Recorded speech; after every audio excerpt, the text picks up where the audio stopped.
Hello guys, welcome to this video. अब हम start कर रहे हैं new series of structure mechanics. उसका फर्स्ट लेक्चर है टाइप्स ऑफ स्ट्रेस। तो इस वीडियो में हम डिस्कस करने वाले what is stress and what are its types. So let's start. First of all, what is stress? अगर हम एक मेटल राउंड बार लें, this is a metal round bar, and अगर इस पर लोड लग रहा है at both ends, that's was apply load is P. तो इस लोड की वजह से ये मेटल राउंड बार जो अपना बिहेवियर शो करने वाली है, वो हम दो टर्म्स के रिस्पेक्टिव में पढ़ते हैं, either in terms of stress और इन टर्म्स ऑफ स्ट्रेन। तो इन दो टर्म्स के अकॉर्डिंग ये अपना बिहेवियर शो करेगी in respective of the applied load, जो एक्सटर्नली अप्लाइड लोड पी है एट बोथ एंड्स। तो या तो इसमें स्ट्रेस डेवलप होगा या फिर इसमें स्ट्रेन आएगा। ठीक है, तो स्ट्रेस को समझने के लिए first of all let's take this round bar, और यहाँ पर हम एक इमेजिनरी प्लेन के अकॉर्डिंग इसको कट कर लेंगे। This is an imaginary plane. इस इमेजिनरी प्लेन के अकॉर्डिंग हमने कट कर दिया, और लेट्स सपोज इसके बोथ एंड पे जो हमारी फोर्स लग रही थी दैट इज़ पी। अब इमेजिनरी प्लेन इसको कट कर रहा है, तो दो पार्ट्स मिलेंगे हमें इस राउंड बार के। First one will be the left one and second one will be the right one. और जो लोड लग रहा है लेफ़्ट वाले पोर्शन पे हमारा लेफ़्ट एंड पे, और राइट वाले पोर्शन में राइट एंड पे जो लोड लग रहा है दैट इज़ पी। अब इस पी लोड की वजह से अब हमने इसको दो पार्ट में कट कर दिया, first one and second one, left part और राइट पार्ट। तो ये हमारा फर्स्ट वन है, ये हमारा सेकंड वन है। अब अगर हम यहाँ पर बात करें इस एरिया की, this is the A, this is the cross section area, cross section area. और सेम यहाँ पर ये वाला जो एरिया है दैट इज़ ए। अब इस एरिया पे यहाँ पर हमें कुछ इंटरनल रेजिस्टेंस प्रोड्यूस होगी toward this applied load P. इस होल एरिया पे यूनिफॉर्मली डिस्ट्रीब्यूटेड इंटरनल रेजिस्टेंस मिलेगी, और ये सारी फोर्सेस इनका सम जो होगा वो इक्वल टू पी के इक्वल होने वाला है। और सेम केस यहाँ पर भी होगा सेकंड पार्ट में। इस पी के अकॉर्डिंग यहाँ पर जो क्रॉस सेक्शन हमारा है उस पर कुछ इंटरनल रेजिस्टेंस प्रोड्यूस होगी, इंटरनल फोर्सेस प्रोड्यूस होगी, और इनकी डायरेक्शन जो है वो ऑपोजिट टू जो अप्लाइड लोड है उसके ऑपोजिट होने वाली है। जो हमने कट किया है सेक्शन वहाँ पर हम देख रहे हैं। तो यहाँ पर सेम, यहाँ पर भी इन सब का सम जो है वो अकॉर्डिंग टू पी आएगा, और उसकी डायरेक्शन जो है ऑपोजिट टू अप्लाइड लोड होगी। तो ये जो इंटरनल रेजिस्टेंस है और ये अप्लाइड लोड के इक्वल है, इसकी वजह से जो ये फोर्सेस डिस्ट्रीब्यूशन है इसको स्ट्रेस बोलते हैं। तो अगर डेफिनेशन की बात करें, what is the definition of stress? तो stress is defined as the internal resistance और internal forces distributed within the body due to external loads और फोर्सेस। ये हमने देखा।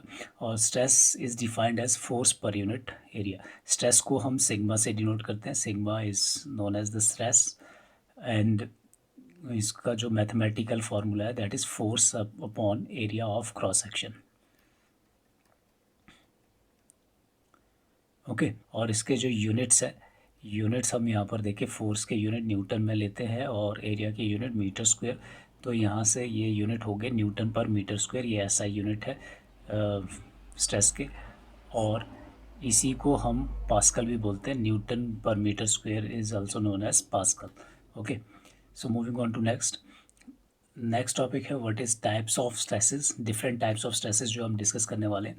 तो फर्स्ट ऑफ ऑल, स्ट्रेस को हम तीन कैटेगरी में डिवाइड करते हैं। First one is the direct stress और सिंपल स्ट्रेस भी बोलते हैं, second one is indirect, and third one is combined stresses. तो first of all direct stresses की बात करें तो डायरेक्ट स्ट्रेसेस में क्या हो रहा है कि जो स्ट्रेसेस प्रोड्यूस हो रहे हैं वो हमारे पैरेलल या फिर collinear to applied load produce होगा। ओके, अब जो डायरेक्ट स्ट्रेसेस है वो हमारे पैरेलल या फिर कोलिनियर होंगे अप्लाइड फोर्सेस, जो हम एक्सटर्नली अप्लाइड पी फोर्स जो हमने लगाई थी उसके पैरेलल ही स्ट्रेस प्रोड्यूस होगा। तो इसके भी दो टाइप्स है further. First one is the normal stress, second one is the shear stress. तो अगर हम नॉर्मल स्ट्रेस की बात करें तो उनको या टेंसाइल स्ट्रेस और कॉम्प्रेसिव स्ट्रेस की कैटेगरी में डिवाइड किया जाता है। कॉम्प्रेसिव फोर्स अगर बार पे लग रही है, जैसे यहाँ पर हमारी शो हो रही है this bar, compressive stress compressive force लग रहा है, और यहाँ पर सेकंड टेंसाइल फोर्स लग रही है। टेंसाइल फोर्स मीन्स जो स्ट्रेच करेगी बार को, जो बाहर की तरफ स्ट्रेच हो रहा है, और कंप्रेस करेगी, स्क्वीज करेगी बार को, तो उसको कंप्रेसिव फोर्स बोल रहे हैं। नेक्स्ट वन शियर फोर्स की अगर हम बात करें, शियर फोर्स में क्या हो रहा है कि दो प्लेट्स है वो अलग अलग हमारे यहाँ पर फोर्सेस लग रही है, और जो शियर एरिया है जहाँ पर आपका स्ट्रेस प्रोड्यूस होगा, ये वाला area, this area is known as shear area, AS से डिनोट किया जाएगा उसको।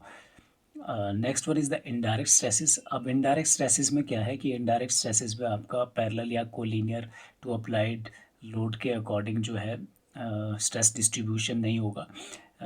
तो इसकी भी दो कैटेगरी है, first one is torsion stress, second one is the bending stress. Torsion stress की बात करें तो टॉर्शन स्ट्रेस यहाँ पर जैसे हमारा रेक्टेंगुलर बार लेके रखा है हमने, रेक्टेंगुलर बार में ट्विस्टिंग फोर्स की वजह से, टॉर्शन की वजह से ये स्ट्रेच हो जाएगा, ये इसके जो फाइबर है वो स्ट्रेच हो जाएंगे। तो फाइबर स्ट्रेच होने की वजह से जो है रेजिस्टेंस प्रोड्यूस होगी यहाँ पर इस सरफेस पे, तो इस स्ट्रेस को हम बोलेंगे टॉर्शनल स्ट्रेस। तो राउंड बार में भी सेम टॉर्शनल स्ट्रेस की कंडीशन ऐसे मिलेगी हमें।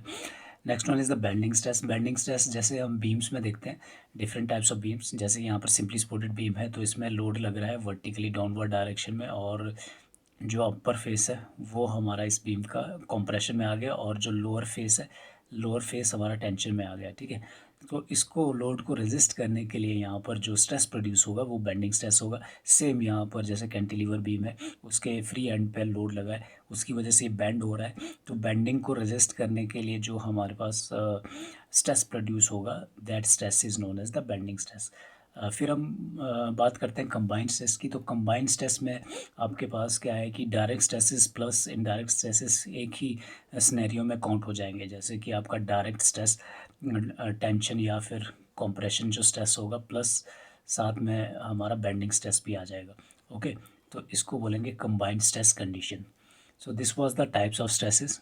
फिर हम डिस्कस करते हैं नॉर्मल स्ट्रेस के बारे में, what is the normal stress. अब नॉर्मल स्ट्रेस जैसे हमने डिस्कस किया कि दो तरह के होते हैं, कंप्रेसिव स्ट्रेस और टेंसाइल स्ट्रेस। सो अगर बार को स्ट्रेच किया जा रहा है, अगर अप्लाइड लोड इस तरह से है कि बार को स्ट्रेच कर रहा है, तो यहाँ पर जो स्ट्रेस प्रोड्यूस होगा that will be the normal stress, tensile stress, sorry, this will be the tensile stress. अगर ये अप्लाइड लोड इसको कंप्रेस कर रहा है बार को, तो this will be known as the compressive stress.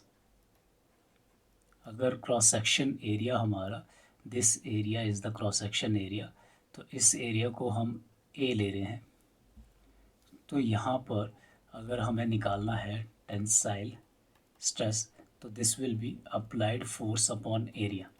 और सेम यहाँ पर भी कॉम्प्रेसिव स्ट्रेस, अगर हमारे पास जो क्रॉस सेक्शन एरिया है ये वाला, that is a, compressive stress will be P upon ए।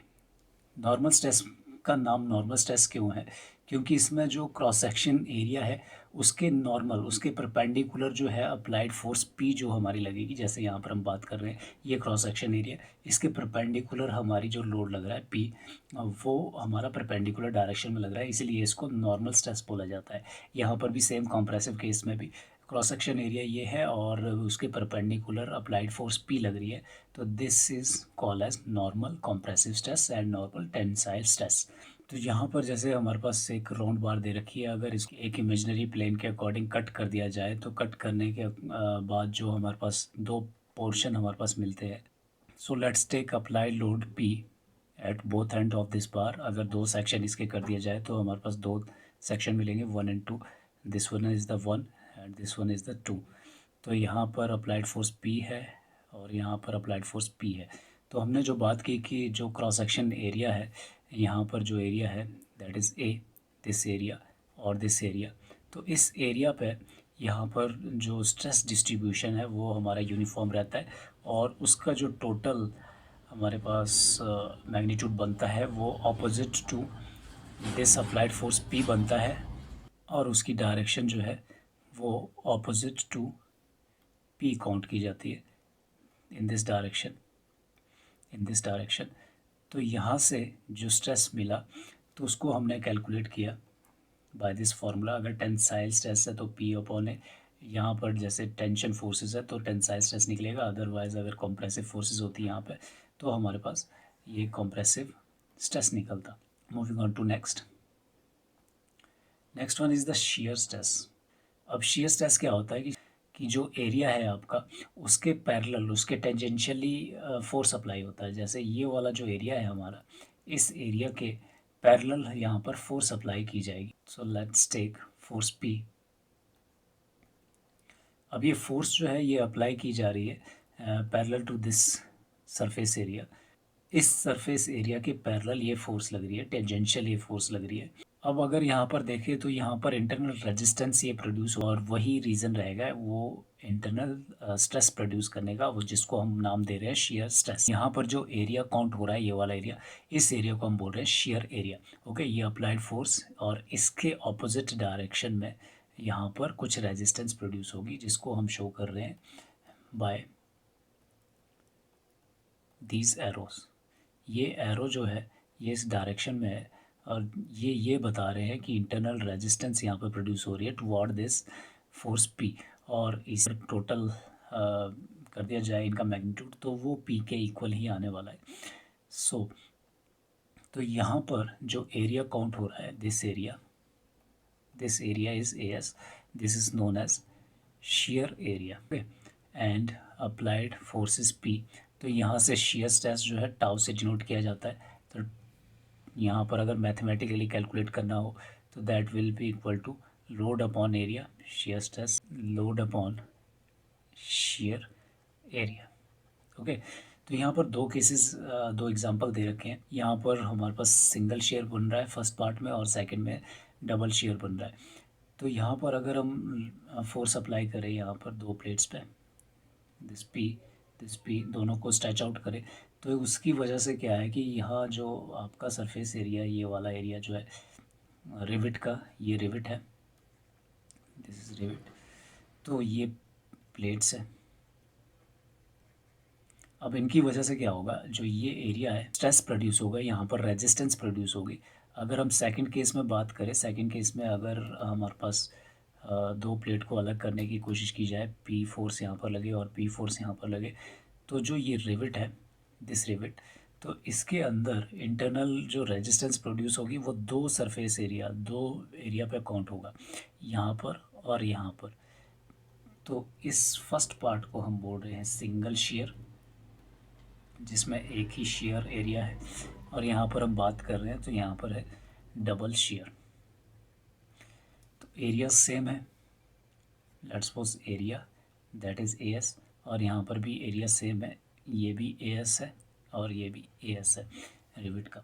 तो यहाँ पर अगर हमें निकालना है फर्स्ट पार्ट में शेयर स्ट्रेस सिंगल शेयर में, तो वो आएगा apply load P upon shear area AS. Shear stress is equal to P upon 2 times of shear area 2AS। ठीक है, तो अगर हम बात करें this double shear stress is equal to half of single shear stress। shear stress को अगर define करना हो, it is the internal resistance or internal force distributed the shear on the shear surface parallel to the direction of applied force, जो हमने देखा। और इसके भी यूनिट जो है वो सेम लोड अपॉन एरिया ही है, तो न्यूटन पर मीटर स्क्वायर या फिर पास्कल में काउंट किया जाएगा। तो इस वीडियो में इतना ही, मिलते हैं नेक्स्ट वीडियो में, that is strains. Thank you.